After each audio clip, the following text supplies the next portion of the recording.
इस वीडियो के अंदर जो टॉपिक हम डिस्कस करने वाले हैं वो है डेटा कंसोलिडेशन का टॉपिक। और डेटा कंसोलिडेशन एक ऐसा टॉपिक है जिसमें हर एक्सपर्ट को, हर डेटा एनालिस्ट को ज़रूरत पड़ती है डेटा की कंसोलिडेशन की।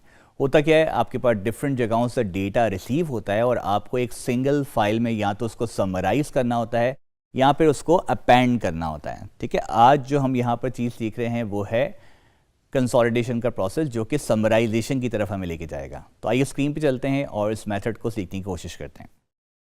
डेटा कंसोलिडेशन में हमारे पास दो तरह की टाइप्स होती हैं। एक होता है कंसोलिडेशन बाय पोजीशन और दूसरा होता है कंसोलिडेशन बाय कैटेगरी।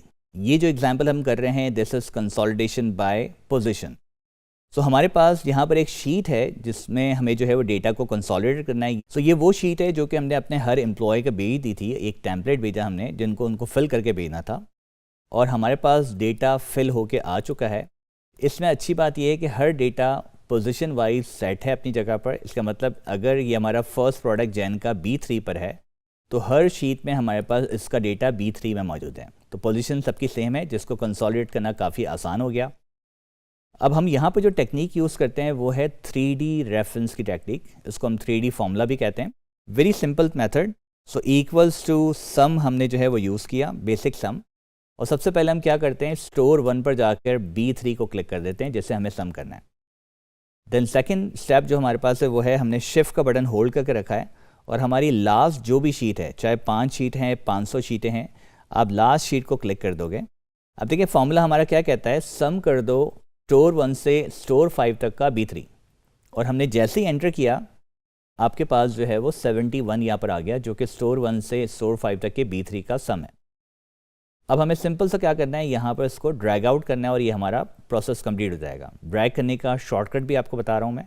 हमने इसको सेलेक्ट किया डेटा को, जहाँ पर हमें ड्रैग करना है ग्रीन एरिया पर, और Ctrl+D for paste formula down and Ctrl+R for paste formula right. और ये हमारी कंसोलिडेशन कंप्लीट हो गई। तो ये जो मेथड अभी हमने सीखा है, this is called consolidation by position. आइए देखते हैं कि किस तरह से हम कंसोलिडेशन बाय कैटेगरी कर पाते हैं। कंसोलिडेशन जो कैटेगरी है वो ज़्यादातर आपके पास जो है यूज़ में आता है। तो हमारे पास इसके लिए कुछ फाइल्स मौजूद हैं जो कि हम यूज़ करेंगे। लाइक हमारे पास 3 फाइल्स मौजूद हैं, budget A, budget B, budget C। इन तीनों फाइलों को हम एक साथ ओपन करते हैं। तो हमने तीनों को सेलेक्ट किया और एंटर प्रेस कर दिया हमने। तो ये तीनों फाइल्स एक साथ आपके पास एक्सेल में ओपन हो जाएंगी। और आपको सिर्फ एक ख्याल ये रखना है कि आपके पास अगर एडिट का ऑप्शन आता है तो इसको आप यहाँ क्लिक कर देंगे। तो मैंने यहाँ पर अनेबल एडिटिंग को क्लिक कर दिया फर्स्ट शीट पर, जो कि C थी, जो कि डिवीजन C बजट है हमारे पास। सेकंड फाइल पे जाते हैं और अनेबल एडिटिंग क्लिक कर देते हैं दोबारा से, और इसी तरह से थर्ड फाइल पे जाते हैं और अनेबल एडिटिंग क्लिक कर देते हैं। ये जो फाइल स्विचिंग का जो मेथड है, इसका शॉर्टकट होता है Ctrl+Tab। अब हम यहाँ पर एक नई फाइल ओपन करते हैं और वहाँ पर बेसिकली हम चाहते हैं कि इसकी कंसोलिडेशन हो जाए। तो नई फाइल खोलते हुए याद रखिएगा, अक्सर लोगों की आदत होती है कि वो न्यू फाइल, अलग से फाइल एक्सेल खोलते हैं और वहाँ पर बेसिकली इसको कंसोलिडेट करने की कोशिश कर रहे होते हैं। लेकिन उससे होता ये है कि पूरा एक नया एक्सेल खुल जाता है और एक नया एक्सेल दूसरे एक्सेल के अंदर लिंक नहीं बना पाता। तो यहाँ पर आप Ctrl+N से जो है एक नई वर्कबुक खोल सकते हैं। यहाँ पर आपके पास एक नई फाइल ओपन हो गई है। अब हम 3 फाइलों को यहाँ पर कंसोलिडेट करेंगे। तो हमने डेटा टैब पे क्लिक किया और डेटा टूल्स के ग्रुप के अंदर हमारे पास कंसोलिडेट का फीचर है, उस पर हमने क्लिक कर दिया। सबसे पहली चीज़ ये हमसे पूछता है कि आपको कौन सा फंक्शन यूज़ करना है, कि जब वो कंसोलिडेट कर लेगा तो फंक्शन कौन सा अप्लाई होगा। 99.9% हम सम ही अप्लाई कर रहे होते हैं। और अब एक एक करके हम यहाँ पर इसको रेफरेंस देते जाएंगे जिस फाइल को हमें कंसोलिडेट करना है। तो हमारे पास ये तीनों फाइल्स यहाँ पर मौजूद हैं। हम A, B, C को फॉलो करते हुए यहाँ पर कर देते हैं ताकि हमारा सीक्वेंस आउट ना हो। हम पहले A पे अप्लाई कर देते हैं। A को हमने सेलेक्ट किया और जो हमारा क्रॉस कनेक्शन है, क्रॉस कनेक्शन का मतलब कैटेगरी वाइज वो करता ये है कि हेडिंग से हेडिंग को मैच करेगा और आपके पास डेटा लेकर आ जाएगा, कंसोलिडेट कर देगा। तो हर फाइल में जाएगा, जब हम सारी फाइल्स का रेफरेंस देंगे, हर फाइल में जाके जैन से जैन मैच करेगा, उसका डेटा लेकर आ जाएगा। तो सॉफ्टवेयर और जैन का एक साथ डेटा आ जाएगा। इस तरह से कैटेगरी वाइज जो है ये कंसोलिडेट कर रहा होता है। तो हमें बेसिकली सिलेक्शन करते हुए ख्याल रखना है कि जो आपकी कैटेगरी है वो फर्स्ट रॉ में आपकी आनी चाहिए, और इस तरह से जो ये लेफ्ट साइड पर कैटेगरी है वो भी आपके फर्स्ट कॉलम में आना चाहिए। तो ये आपका जो है वो बेसिकली स्टार्टिंग सेल हो गया। हमने पूरा डेटा सेलेक्ट कर लिया including all the formulas as well.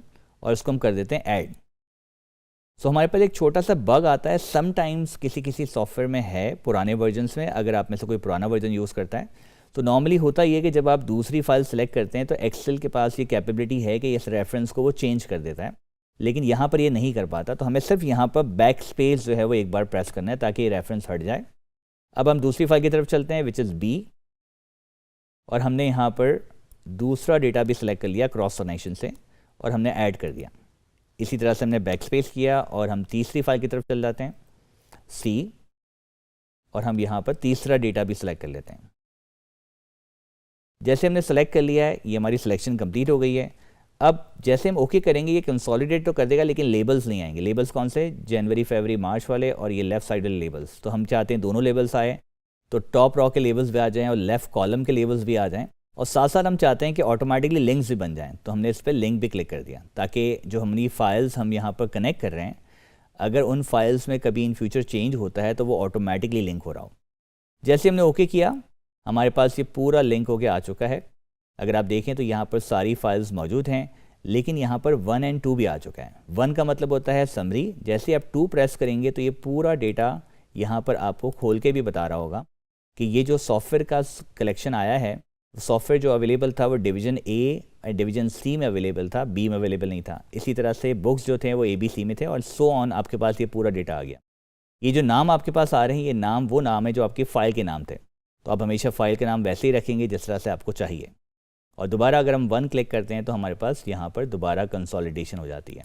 सो आपने देखा ये बहुत ही बेहतरीन फीचर है जो कि आपके पास डेटा कंसोलिडेशन में हेल्प करता है। लेकिन अगेन जैसे जैसे हम एक्सेल में आगे बढ़ेंगे तो हमारे पास कुछ और बेहतरीन फीचर्स अवेलेबल हैं जो कि हम यूज़ करेंगे। डिपेंडिंग के इन फ्यूचर आपको कौन सा ऑप्शन ज़्यादा बेहतर लगता है, उस ऑप्शन को आप इन फ्यूचर यूज़ कर रहे होंगे डेटा कंसोलिडेशन के लिए।